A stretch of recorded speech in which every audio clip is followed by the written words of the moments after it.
berjalan dalam firman-Mu, hatiku siap.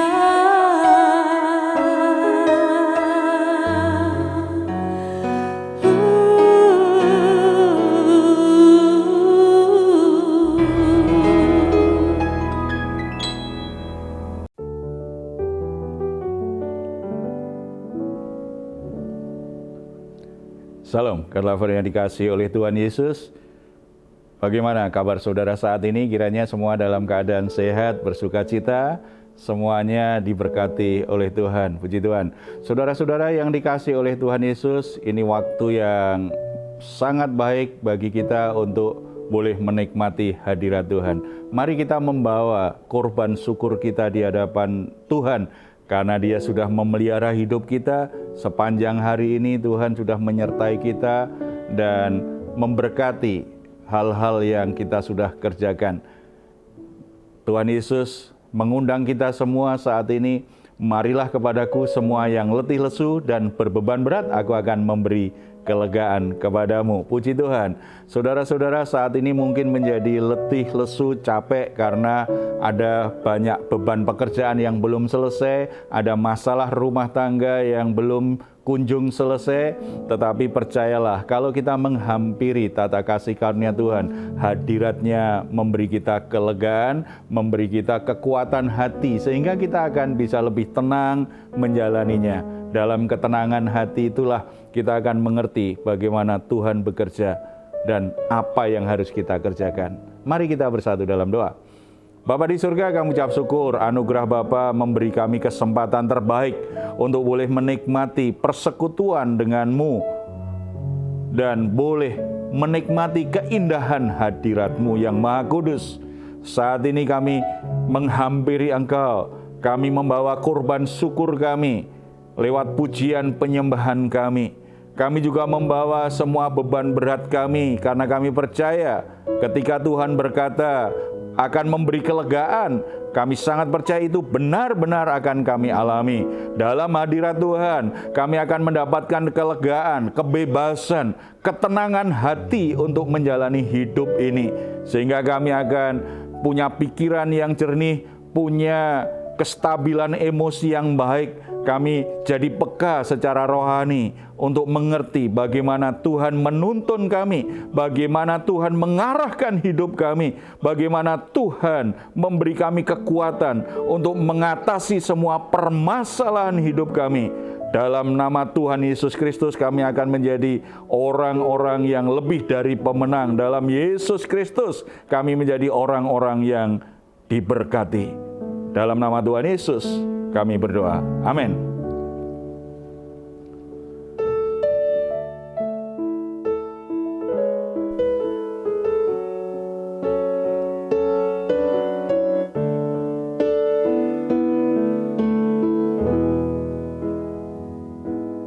Saat tiada jalan, hadapi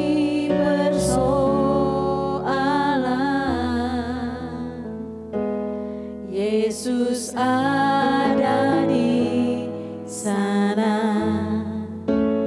dan memberiku jawaban. Pahitnya kenyataan dan tak mampu bertahan. Yesus ada di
perbuatan-Mu.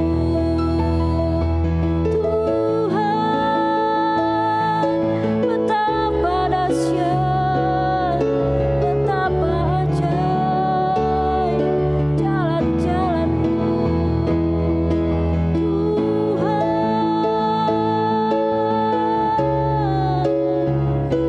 kami berserah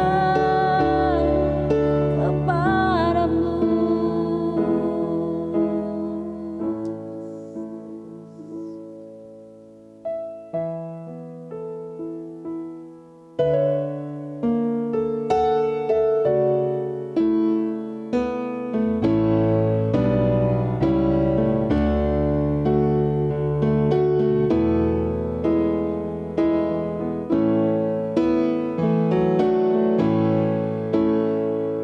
Dia jamah senam hidupku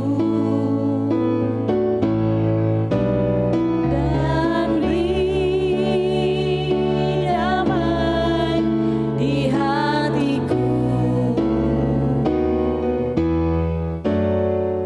Semua tak berubah dan aku tahu Yesus jamah ku jadi baru. Dia jamah senam hidupku dan beri damai di hatiku.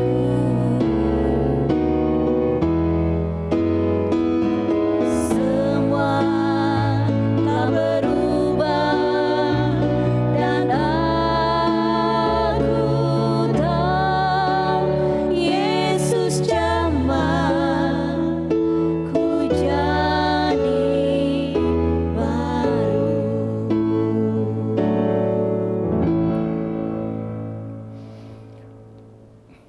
Saudara-saudara, ketika ada orang yang gambar dirinya lemah, apalagi sudah mengalami kerusakan gambar diri sejak kecil, perkataan orang itu sangat mempengaruhi hidupnya, bahkan mengontrol pikirannya sedemikian rupa. Hidupnya sepenuhnya menjadi sebuah reaksi apa yang dikatakan orang terhadap dia.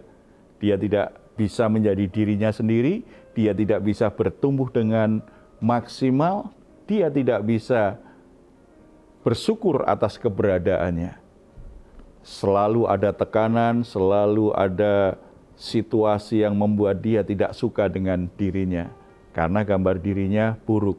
Nah, sayangnya ada banyak orang Kristen, sadar atau enggak, hidupnya itu benar-benar memang dikontrol dan dipengaruhi oleh perkataan orang lain, termasuk perkataan-perkataan yang buruk, perkataan-perkataan yang menghakimi, sehingga dia tidak bisa bertumbuh sebagai pribadi yang bahagia dengan dirinya dan positif dalam relasi, karena dia lihat dirinya dengan cara yang salah. Kita akan sharing firman Tuhan, pentingnya kita melihat hidup kita itu berdasarkan bagaimana Tuhan melihatnya, bagaimana Tuhan mengatakannya kepada kita. Nah, sebelum kita sharing kebenaran ini, saya beri kesempatan kalau ada yang ingin berbagi tentang problem ini. Silakan. Iya Pak, saya ya Pak. Ya, silakan. Beberapa tahun lalu saya pernah melayani seorang anak muda. Dia ini dari keluarga broken home. Ayahnya meninggalkan ibunya itu usia masih 10 bulan katanya. Dia diceritain oleh orang tuanya. Nah, akhirnya anak muda ini bertumbuh tidak seimbang. Dia selalu merasa karena dia tidak punya ayah, di teman-teman dia selalu diejek, dihina karena dia tidak punya ayah. Ketika ada kegiatan di sekolah, ketika ada kesempatan-kesempatan ambil raport, yang ambil raport cuma ibunya. Dan ini membuat dia menjadi anak muda yang rendah diri, marah pada keadaan, marah juga kepada orang tuanya gitu ya. Dan akhirnya dia terlibat dalam pergaulan yang buruk. Ia merusak hidupnya dengan pergi mabuk-mabukan, pesta-pesta. Bahkan ia berkata, untuk apa masa depan saya? Saya udah hancur dari awal karena saya tidak punya figur bapak yang baik. Jadi dia merusaknya dengan ya tadi mabuk-mabukan, dugem. Bahkan anak muda ini cewek ya, dia menyerahkan dirinya kepada orang-orang yang tidak bertanggung jawab atas hidupnya. Jadi demikian jatuhnya dia, Pak.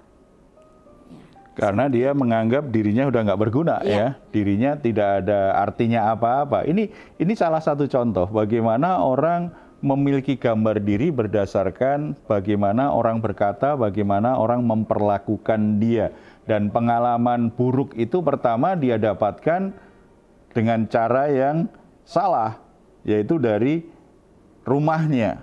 Karena dia menganggap dirinya bukan orang yang dikasih, bukan orang yang istimewa, nggak berarti lagi hidupku saat ini. Akhirnya dia masuk ke dunia yang kelihatannya bisa menerima dia, tetapi sebenarnya juga memperlakukan dia sebagai pribadi yang tidak berharga, tambah rusak. Ada banyak orang yang melihat dirinya dengan cara yang salah. Ini yang namanya tidak bisa melihat dirinya dalam kasih karunia Allah. Kita sebagai orang-orang Kristen harus bijaksana menyikapi ini. Kalau kita jadi korban, kita harus belajar mengubah cara berpikir kita. Lihat dirimu seperti apa yang Tuhan katakan dan bagaimana Tuhan memperlakukanmu. Kalau kita sebagai pribadi juga, jangan kita menghakimi orang lain dan kita memberikan stigma yang buruk terhadap orang lain. Membuat kita akhirnya juga menolak orang lain yang tidak sesuai dengan keinginan kita, tidak selaras dengan diri kita. Tidak, sebagai orang Kristen kita dipanggil Tuhan untuk mengalirkan kasih karunia Allah, menjamah, menyentuh kehidupan orang-orang yang gambar dirinya rusak karena berbagai situasi buruk tadi. Nah sekarang Pak, bagaimana cara kita itu memberikan kasih karunia kepada orang-orang yang sudah rusak ini gitu ya Pak? Kita mesti belajar dari Tuhan Yesus ya. Kalau kita belajar dari seseorang, kita juga kadang-kadang kecewa karena kita mencontoh seseorang, ternyata begitu semakin kenal kita tahu dia sangat tidak ideal. Contoh yang paling ideal adalah Tuhan Yesus Kristus. Mari kita membaca Markus pasal 2 ayat 13 sampai 17. Di perikop ini kita akan bisa mengerti bagaimana Yesus memberikan kasih karunia kepada orang yang sebenarnya dianggap sebagai orang berdosa, tidak layak untuk menerimanya. Yesus memanggil Lewi si pemungut cukai bukan karena orang yang baik secara sosial, tetapi sebenarnya mendapatkan stigma yang buruk. Ayat 14 kita baca. Kemudian ketika ia berjalan lewat di situ, ia melihat Lewi anak Alfeus duduk di rumah cukai, lalu ia berkata kepadanya, "Ikutlah aku." Maka berdirilah Lewi lalu mengikuti dia.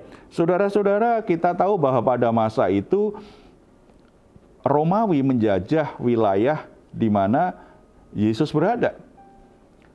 Tanah Palestina itu dijajah oleh Romawi. Kerajaan Romawi menjajah dan mereka memungut pajak dari warga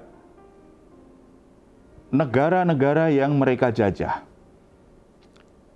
Untuk memungut pajak itu mereka memberi kesempatan, mereka mengajak orang setempat untuk menjadi kaki tangannya, untuk menjadi kepanjangan tangan mereka mengambil pajak dari masyarakat. Orang-orang seperti ini orientasinya adalah uang. Mereka rela untuk menekan, menganiaya, bahkan mengambil paksa milik rakyat yang ada di sekitarnya karena mereka harus memenuhi target pajak yang harus disetor ke Romawi dan mendapatkan keuntungan sebanyak-banyaknya. Makanya Lewi ini sebagai pemungut pajak bukan orang yang disukai oleh masyarakat. Ini adalah orang yang dihakimi masyarakat, yang dibenci, yang dihindari oleh masyarakat. Bahkan Lewi ini dianggap sebagai orang yang berdosa, sama dengan para pelacur dan para penjahat.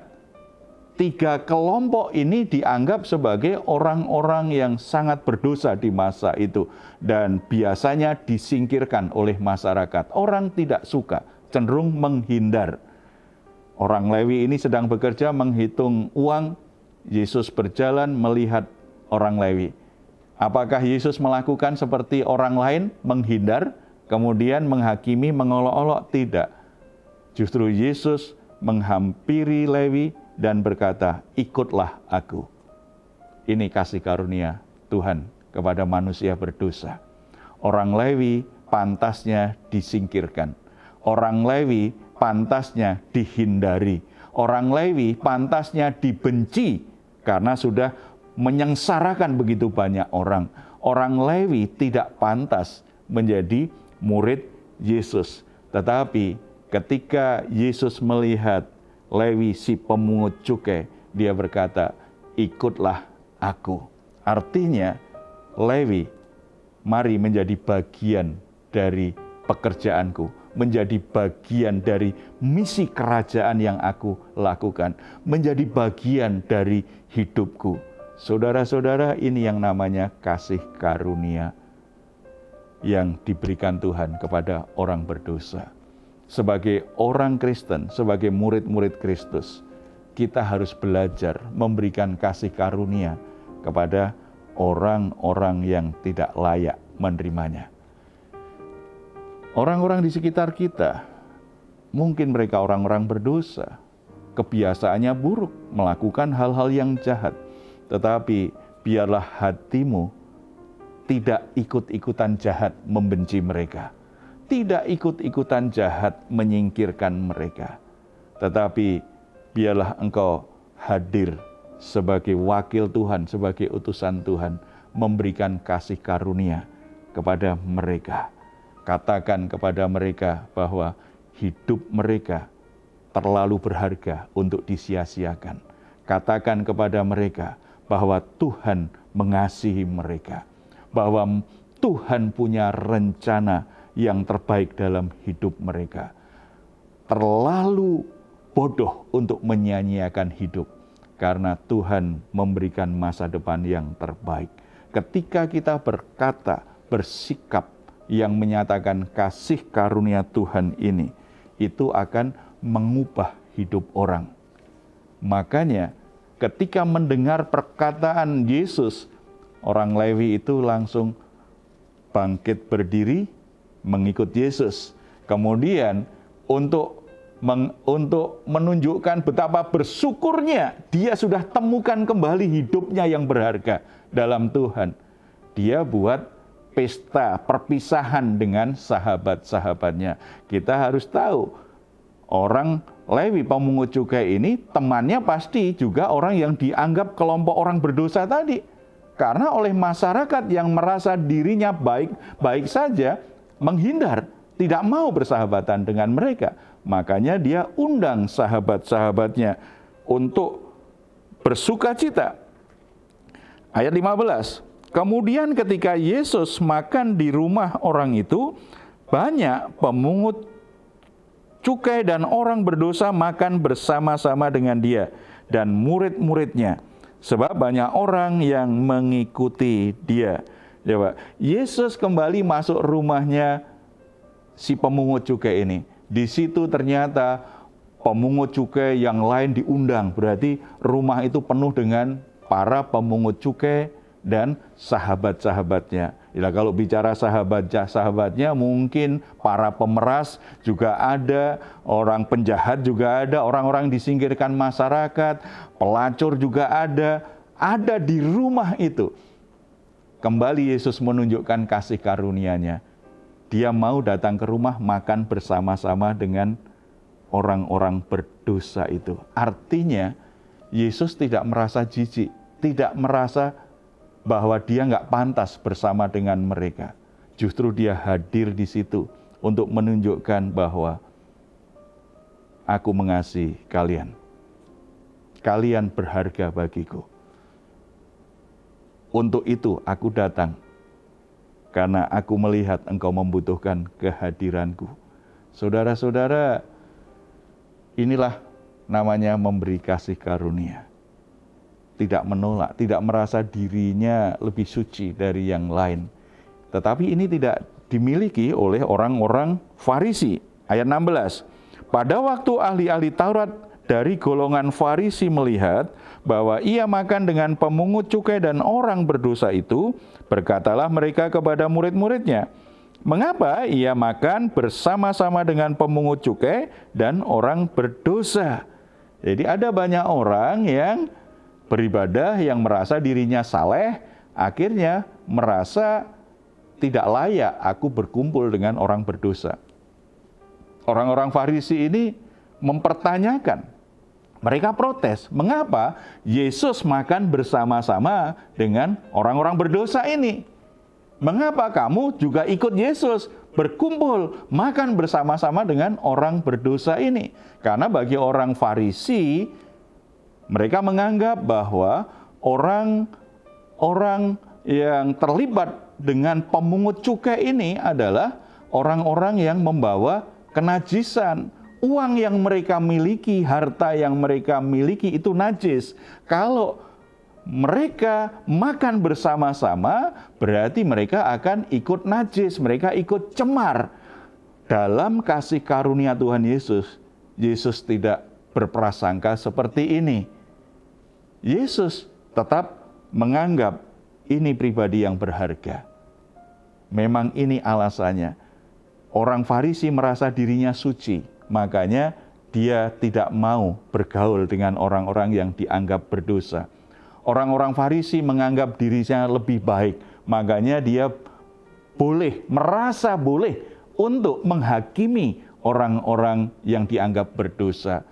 Mereka merasa statusnya lebih rohani, lebih tinggi, dan mereka juga menganggap dirinya pantas untuk menilai siapa yang salah, siapa yang benar. Dan mereka menempatkan dirinya sebagai orang yang benar, pemungut cukai, orang yang salah. Kesombongan rohani yang luar biasa. Dalam kasih karunia-Nya, Yesus menjawab luar biasa. Ayat yang ke-17. Yesus mendengarnya dan berkata kepada mereka, bukan orang sehat yang memerlukan tabib, tetapi orang sakit. Aku datang bukan untuk memanggil orang benar, melainkan orang berdosa. Inilah kasih karunia Tuhan kita. Yesus datang bukan untuk orang benar. Yesus datang bukan untuk orang kudus. Tetapi Yesus datang untuk orang berdosa. Untuk orang yang cemar. Untuk orang yang rusak. Sebab merekalah yang membutuhkan tabib. Merekalah yang membutuhkan penyembuh. Merekalah yang membutuhkan Tuhan. Di sini kita akan merasa malu. Karena kadang-kadang kita merasa diri kita orang benar. Diri kita orang baik. Diri kita orang suci. Diri kita orang yang saleh. Orang yang rohani. Lalu kita menghakimi orang-orang di sekitar kita karena kita lihat kekurangannya. Kita lihat kesalahannya. Kita lihat bahwa mereka tidak sesuai standar kebenaran dan standar kekudusan kita. Sementara Yesus Kristus, firman Allah yang kudus, datang ke dunia ini, tidak menempatkan dirinya sebagai yang maha suci. Padahal dia maha suci. Dia menghampiri orang-orang berdosa. Dia mencari jalan untuk bisa menyapa, bisa makan bersama, bisa bersekutu, bisa berbincang bersama-sama dengan orang-orang berdosa, dengan orang-orang najis, dengan orang-orang yang sesungguhnya tidak layak menerima kehadirannya. Itulah kasih karunia. Sebagai orang Kristen kita mestinya malu kalau kita merasa diri kita terlalu baik, lalu begitu mudah kita menghakimi orang lain. Mari kita belajar dari Tuhan Yesus Kristus. Karena tujuan tertinggi hidup kita adalah menjadi serupa dengan Yesus Kristus. Yesus memberikan kasih karunia terhadap orang yang berdosa. Bagaimana saudara? Apakah bisa memberikan kasih karunia kepada orang-orang yang berdosa dan hadir menjadi alat Tuhan untuk menolong mereka menemukan jalan Tuhan, mengalami perubahan hidup, mengalami jamahan kasih Tuhan yang merubah hidup mereka. Kita berdoa. Bapa di surga, kami bersyukur karena dalam Yesus Kristus Engkau menyatakan kasih-Mu yang sempurna kepada kami orang berdosa ini, kepada kami yang sebenarnya tidak layak menerimanya. Kami bersyukur karena kasih-Mu yang begitu sempurna telah kami alami, telah merubah hidup kami, telah merubah status rohani kami. Oleh sebab itu, sebagaimana Yesus Kristus tidak menghakimi, tetapi hadir untuk memberikan kasih karunia kepada orang-orang berdosa, kiranya hati kami dilimpahi dengan kasih karunia Allah, dan hati kami rela membagikan kasih karunia Allah kepada orang-orang berdosa yang kami jumpai, kepada orang-orang yang hidupnya rusak, kepada orang-orang yang hancur, kepada orang-orang yang dibuang, yang dianggap sampah masyarakat. Hati kami dipenuhi dengan belas kasihan Tuhan. Kami sungguh-sungguh mendoakan mereka. Kami sungguh-sungguh menjadi surat yang terbuka bagi mereka, sehingga mereka bisa membaca bahwa dalam hidup kami ada Kristus, ada kasih, ada kebenaran yang akan merubah kehidupan orang-orang yang berdosa ini. Bapa, jadikan kami saluran kasih karunia-Mu. Melalui kata-kata kami, orang akan menyadari bahwa mereka berharga di mata Allah, bahwa mereka dikasihi oleh Allah. Melalui sikap dan perbuatan kami, orang-orang merasakan bagaimana kasih Allah itu menjamah hidup mereka. Sehingga ada banyak orang yang diubahkan, ada banyak orang yang dipulihkan melalui kehadiran kami, Bapa. Ampuni kami kalau selama ini kami begitu mudah menghakimi orang lain, merasa diri kami yang paling suci, paling benar. Ampuni Bapa, kesombongan yang begitu besar, melupakan kebenaran bahwa hidup kami saat ini oleh karena kasih karunia Tuhan semata. Tuhan berkati anak-anak-Mu di mana saja mereka berada. Biarlah mereka boleh menjadi saksi-saksi Kristus yang membagikan kasih karunia, menyatakan kebenaran Tuhan, memperkenalkan Yesus Kristus, Tuhan yang penuh kasih. Sehingga melalui kehidupan anak-anak-Mu banyak orang mengalami kuasa Injil Yesus Kristus. Terpuji nama-Mu Bapa, dalam nama Tuhan Yesus kami berdoa, amin. Saudara-saudara yang dikasihi oleh Tuhan Yesus Kristus, berhenti menganggap diri sendiri sebagai orang yang paling sempurna, menganggap diri sendiri sebagai orang yang kudus, kemudian merasa punya hak untuk menghakimi orang lain. Tidak, kita dipanggil Tuhan untuk menyalurkan kasih karunia Allah. Kalau saat ini saudara memiliki pergumulan-pergumulan membutuhkan dukungan doa, silahkan menuliskannya di nomor telepon yang tertera di layar saudara. Tim doa kami akan mendukung saudara dalam doa. Kami rindu saudara-saudara semua sungguh-sungguh mengalami pertolongan dan kuasa Tuhan. Kalau saudara ingin memberikan komentar, silahkan menuliskannya di ruang komentar yang ada di channel Diaspora TV. Kami tunggu. Mazmur 4 ayat 8-9. Engkau telah memberikan sukacita kepadaku lebih banyak daripada mereka ketika mereka kelimpahan gandum dan anggur. Dengan tentram, aku mau membaringkan diri lalu segera tidur, sebab hanya Engkaulah ya Tuhan, yang membiarkan aku diam dengan aman. Puji Tuhan, selamat malam. Selamat beristirahat. Tuhan Yesus memberkati kita semuanya. Salam.